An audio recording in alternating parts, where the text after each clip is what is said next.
Hey everybody, it's Amy from Chattables. So today I'm going to give you a few tips on how to use stored variables to make your conversations more interesting.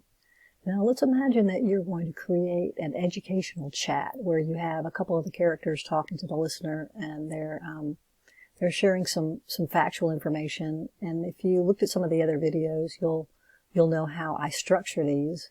Typically I have the characters present the listener with two different versions of an historical topic, and then they have to choose which one they think is correct. All right, so let's assume that you've already filled in a series title and a story title, and then you're going to go over here and you're going to start your educational chat.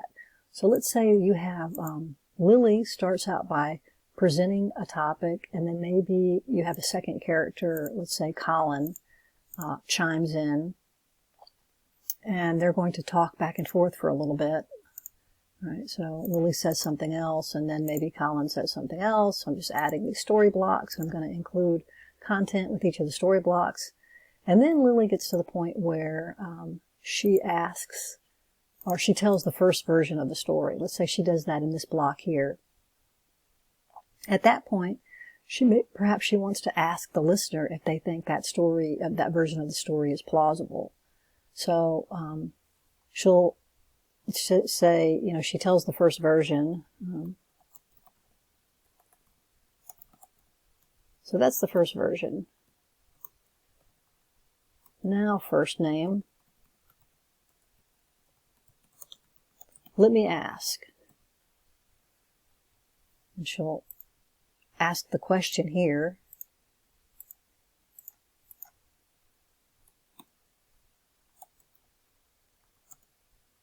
Do you think that story seems plausible? All right, so it's a yes or no question. Now notice here also that anything that I set up that's not the actual question, I don't want to put that in the question block. I want to put that in the story block beforehand, because what will happen is that if for some reason the system or Lily does not understand the listener's response, she's going to repeat the question. So you only want her to repeat the question. You don't want her to repeat stuff that was preliminary to the question. Okay, and then if they said yes or no, she can just say okay in both instances. So I'm going to put okay in both of these blocks. But then here's what I wanted to show you. You can save this response, okay? So I'm going to click here on Save the Response. But before I do that, I'm going to go over to the corresponding thumbnail, and I'm going to write in first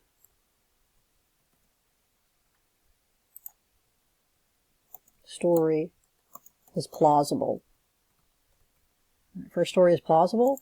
So that's going to tell me that that's the first variable I'm going to store. Then I'm going to save the response.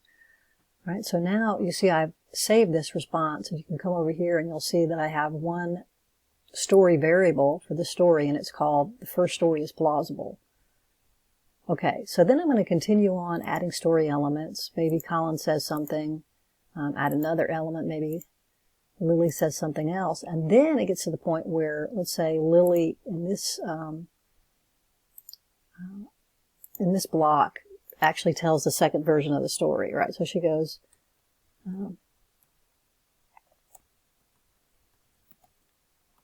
now you've heard the second version.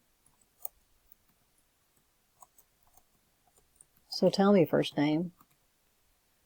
All right, and here now since I already have stored a variable, I can add a fork, right? So I'm going to click on this, and you'll see what happens is I can refer to a previous response that the listener made. So I can have Lily say,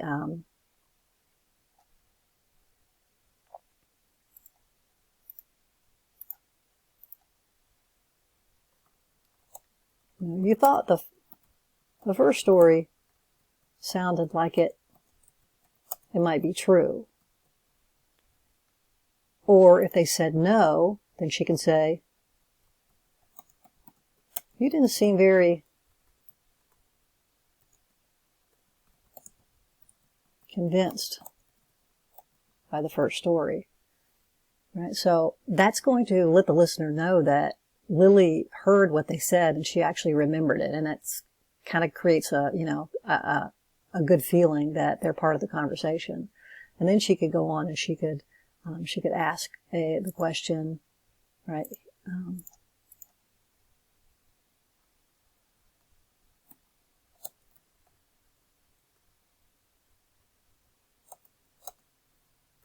Can't type today. Do you think the second story? Sorry. Is true? And again, you can save this response, right?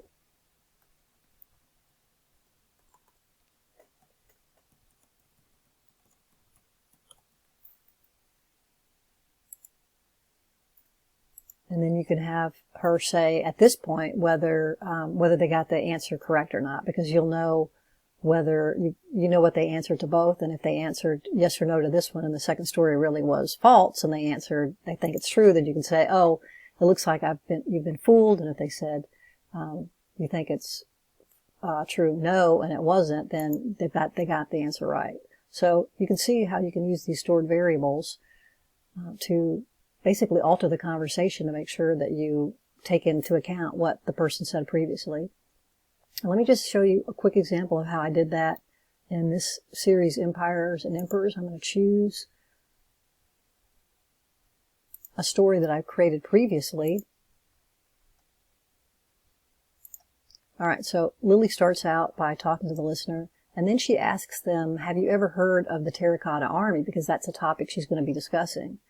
And if they have, then she says, that's wonderful. If they haven't, then she says, well, let me tell you, it's very intriguing. And you see there that I had this as a saved response. Have they heard of the Terracotta Army already? Then Colin chimes in, and he wants to know what they're talking about, and she tells them. And then she asks Colin if he's ever heard of the Terracotta Army, and he says no. And then based on what you said, if you said you'd already heard about it, then she could say, well, First Name has already heard about it, but since you haven't, let me give you a brief history. But if the listener said no, then she'll say, hey, well, that works out because First Name hasn't heard about it either. See, so that, again, just makes it seem like it's more of a real conversation. Then she goes on and she tells the first version of the story.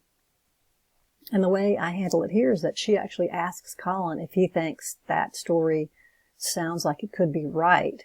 And he says, yeah, it sounds plausible. Right? And then she goes on and she talks about the second choice. So Colin basically says which choice he thinks is correct, and then the listener has to answer by saying whether they agree with him or not.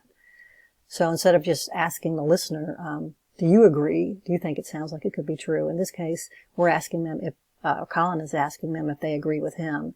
And then based on what they say, again, we've saved the response. Then Lily is going to know whether or not the listener was correct, right? And then she'll just refer to that saved response and either congratulate them or tell them that they've been fooled. So I hope that helps. There is also a lot of instruction about that in the Expresso user guide that also gives you some other tips and tricks. So please make sure you download that from our website, from chattables.com on the For Authors page.